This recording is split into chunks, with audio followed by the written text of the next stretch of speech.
요엘 제 2장은 요엘서의 가장 중요한 주제인 주님의 날에 대하여 이야기합니다. 어제 요엘서 서론에서도 말씀드렸지만 요엘 선지자는 이 주님의 날이라고 하는 주제를 우리에게 소개를 하고 있습니다. 그 주님의 날의 의미가 무엇인가를 우리에게 알려주고자 합니다. 사람들은 주님의 날이 오기를 기대합니다. 이스라엘 사람들의 입에는 늘 주의 날, 여호와의 날, 하나님의 날, 주님의 날이 늘 붙어 있었고 주님의 날은 그들의 희망이었습니다. 오늘 우리들에게도 마찬가지입니다. 우리는 흔히 말합니다. 어서서 주님, 어서. 하나님 나라가 빨리 임하게 하소서. 이스라엘 사람들에게나 오늘 우리들에게도 우리들의 입에도 늘 주의 날은 붙어 있습니다. 그런데 우리들이 그렇게 갈망하는 주님의 날이라고 하는 것, 그것은 어떤 의미입니까? 우리는 어떤 주님의 날을 기다리고 있는 것일까요? 그런 의미에서 요엘과 예언서들, 요엘을 비롯한 다른 예언서들도 마찬가지지만 이 주님의 날의 의미에 대해서 우리에게 놀라움을 선사합니다. 사실 요엘 이전까지 주님의 날은 여러 예언자들을 통하여 크게 두 가지 의미로 해석되어 왔습니다. 첫 번째는 주님의 날은 이스라엘의 구원을 위한 때라고 하는 겁니다. 그러니까 기쁜 날이란 겁니다. 주님께서 우리를 구원해 주시고 해방시켜 주시는 기쁨의 날이다. 주로 이사야, 에스겔 그리고 오바댜 같은 예언자들을 통하여 주님의 날은 구원의 날이다. 주님의 오시는 날은 이스라엘을 열국의 지배로부터 해방시켜주는 구원의 날이라 하는 겁니다. 그러니까 이제 구약시대의 사람들이 생각하고 있는 것과 오늘 우리들이 생각하고 있는 이 주님의 날이라고 하는 의미가 굉장히 다릅니다. 오늘 우리는 주님의 날, 주님이 오시면 어떻게 할 건가? 우리를 천국으로 데려갈 것이다. 이 땅의 삶이 살기가 힘드니까 이런 세상에서 눈물도 한숨도 없는 그 땅으로 그곳으로 데려갈 것이다. 소위 죽어서 가는 천국을 우리는 이야기합니다. 그래서 주님이 오셔 주님의 구원들을 그래서 죽어서 가는 그 땅을 그 장소를 흔히 우리는 생각하고 있습니다. 근데 구약의 사람들은 유다 사람들은 어떻게 생각하고 있었을까요? 사실은 구약의 사람들에게는 저 세상에 대한 생각은 없었습니다. 이제 나중에 그 생각이 유대교에 들어오지만 유대교의 첫 번째 초기 유대교 사람들에게는 죽어서 가는 천당 이런 아이디어들은 이런 개념들은 없었습니다. 그들이 주님의 날을 오기를 원하는 것, 구원을 원하는 것, 해방을 원하는 것은 죽어서 가는 천당이 아니라 오늘 열국에 의해서 강대국에 의해서 지배당하고 있는 이 식민지 이 시대를 끝나게 된다는 그러한 생각이었습니다. 그래서 그들은 주님의 날이 이르면 이제 그들을 다스리고 있던 열국들이 열강들이 다 무너지고 이제 우리는 독립국가가 되어서 힘있게 살아갈 수 있을 것이다. 그것이 그들에게는 구원과 해방이었습니다. 근데 그걸 이제 이사야, 에스겔, 오바댜는 주님의 날을 그렇게 해석을 했던 것입니다. 두 번째는 주의 날은 이스라엘의 파멸을 위한 때라고 하는 겁니다. 구원이 아니라 오히려 하나님의 심판이 이스라엘에게 임하는 날이다. 이러한 개념을 처음으로 이런 개념으로 해석한 예언자가 아모스입니다. 아모스는 주의 날, 주님의 날을 입에 달고 다니는 이스라엘 사람들에게 너희들이 지금 그게 뭔지를 알고 주님의 날을 외치고 다니느냐? 그걸 기대하고 있느냐? 이 주님의 날이 오면 너희들의 마지막 날이라는 것을 깨닫지 못하고 있느냐? 그래서 아모스는 일반적으로 사람들이 생각해 오고 있던 이 주님의 날의 개념을 뒤집어서 파멸과 심판의 날로 해석을 했습니다. 그래서 이 예언 전통에서 주님의 날은 이렇게 크게 두 가지, 해방의 날과 또 다른 의미에서 파멸과 심판의 날로 해석되어 왔습니다. 요엘은 이러한 주님의 날의 의미를 두 가지 모두 우리에게 소개하고 있습니다.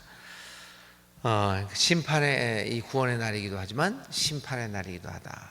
오늘 요엘 2장은 바로 그것을 우리에게 보여주고 있습니다. 요엘은 무엇보다도 먼저 주님의 날은 파멸과 심판의 날이라고 하는 것을 우리에게 보여줍니다. 이러한 그 1절부터 11절 절에는 이 요엘이 말하는 주님의 날이 얼마나 참혹한 것인가 라고 하는 것을 우리에게 보여주고 있습니다. 요엘에게 주님의 날은 심판의 날입니다. 그날은 백성들에게 주님이 오시는 것이 그들에게 결코 기쁜 소식이 아닙니다. 그날은 백성들에게는 심각한 날이 될 것입니다. 주님의 날이 가져오는 심판과 파멸의 참혹함은 설명할 수 없는 매우 중대한 것이 될 것입니다. 그 참혹함은 역사 이전에도 그 이후에도 없을 만큼 심각하다고 요엘은 경고합니다. 2절에 이렇게 기록되어 있습니다. 까마득한 옛날까지 거슬러 올라가 보아도 이런 일은 없었다. 앞으로 천만대에 이르기까지도 다시는 이런 날이 없을 것이다. 주님의 날은 빛이 사라져서 캄캄한 날이 될 것이라고도 예언을 합니다.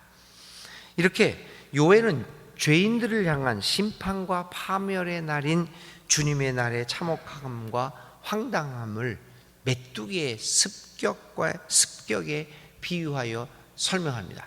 이미 이스라엘 사람들이 이 메뚜기의 습격으로 농사가 황폐하게 되었던 것을 경험을 했습니다.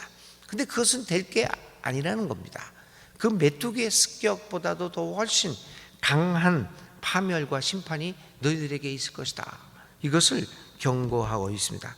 4절부터 10절까지에 걸쳐서 바로 이 메뚜기 재앙이 가져오는 참혹하고 험악한 심판의 모습을 이 메뚜기 재앙을 비견하여서 설명을 하고 있습니다. 오늘 우리는 주님의 날을 기다린다고 하지만 습관적으로, 관성적으로 주여 오소서, 주여 오소서 우리는 외치고 있지만 과연 우리가 고대하는 주님의 날이 어떤 날이 될 것인가를 우리는 생각해 볼 필요도 있습니다. 과연 우리는 주님이 오시는 그날을 기쁨과 희망으로 맞이할 수 있는 삶을 살아가고 있는가를 우리는 살펴보아야 합니다. 11절에 주님께서 큰 음성으로 당신의 군대를 지휘하신다. 병력은 헤아릴 수 없이 많고 명령을 따르는 군대는 막강하다. 주님의 날은 놀라운 날, 가장 무서운 날이다. 누가 감히 그 날을 견뎌낼까? 이렇게 요엘은 우리에게 경고를 하고 있습니다. 12절부터 17절까지는 요엘은 이렇게 심판의 주님의 날을 이야기한 후에 사람들에게 약간의 희망을 던져줍니다. 혹시 주께서 마음을 돌이킬 수도 있지 않겠느냐라고 하는 말입니다. 주님의 말씀을 빌어서 백성들에게 이에 따라서 회개할 것을 이야기합니다. 지금이라도 너희는 진심으로 회개하여라. 나 주가 말한다. 금식하고 통곡하고 슬퍼하면서 나에게 돌아오라. 근데 중요한 것은 이렇게 회개하면 하나님의 마음을 돌이킬 수도 있을지 않느냐라고 하는 이 희망의 가능성을 요엘은 얘기합니다. 주님의 날의 희망입니다. 주님의 날은 요엘에게 있어서 파멸과 심판의 날인데 이 파멸과 심판의 날이 변화될 수 있는 가능성을 보여주고 있습니다. 그것은 회개라고 요엘은 얘기합니다. 그런데 여기서 중요한 것은 회개의 형식이 아닙니다. 삶의 내용의 회개가 중요하다고 하는 것입니다. 진정한 회개는 삶의 내용이 바뀌는 것이 아니겠습니까?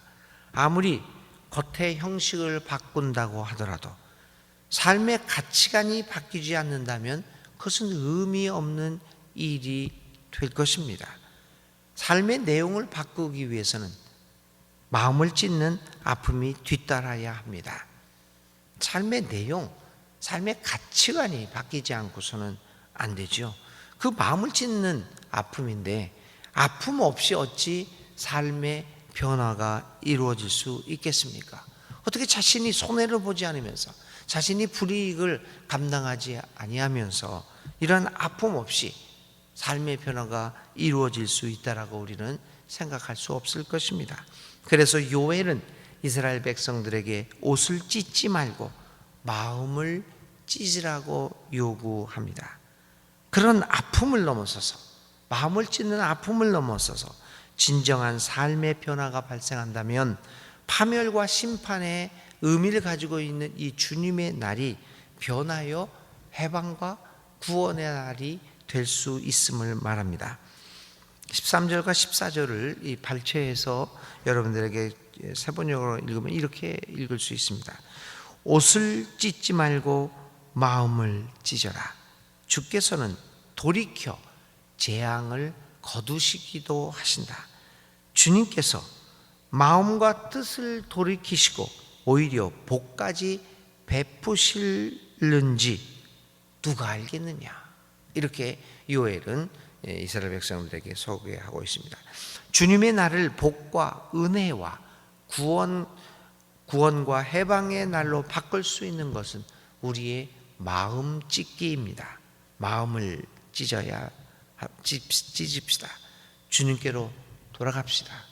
그 길만이 우리가 살 길입니다.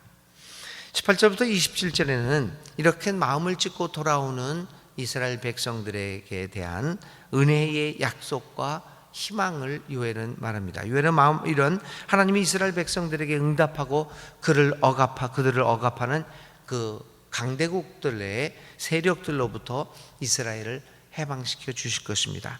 그리고 그렇게 함으로 이스라엘 백성들은 하나님께서 주시는 해방과 구원의 큰 일을 보고 감사하며 찬양을 올리게 될 것입니다. 주님의 날은 이렇게 될 때 우리 모두에게 해방과 구원을 주는 복된 날이 될 것입니다. 그런 복된 주님의 날이 우리에게 임하도록 날마다 주님께 돌아오고 주님의 도움과 은혜를 간구하는 우리들이 되어야 합니다. 23절에 요엘은 이렇게 이 파멸과 심판의 주님의 날이 구원과 해방의 기쁨의 날로 변화되는 것을 보면서 이렇게 노래합니다. 시온에 사는 사람들아, 주 너희의 하나님과 더불어 기뻐하고 즐거워하여라. 주님께서 너희를 변호하여 가을비, 늦은 비입니다. 가을비를 내리셨다. 비를 흡족하게 내려주셨으니 옛날처럼 가을비, 늦은 비와 봄비, 이른 비를 내려주셨다라고 하며 이 심판과 파멸의 날이 구원과 해방의 기쁨의 날로 변화된 것을 찬양하고 있습니다. 이 28절과 32절 마지막에는 이렇게 주님의 날이 이르게 된 하나의 상징으로서 주님의 날을 경험한 모든 사람들에게 주님은 또 다른 은혜를 베풀어 주시는데 그것이 주님의 영의 임함이라고 얘기합니다. 주님의 구원과 해방에 주님의 날이 임한 것을 상징적으로 우리는 어떻게 합니까? 주님의 영의 임함입니다.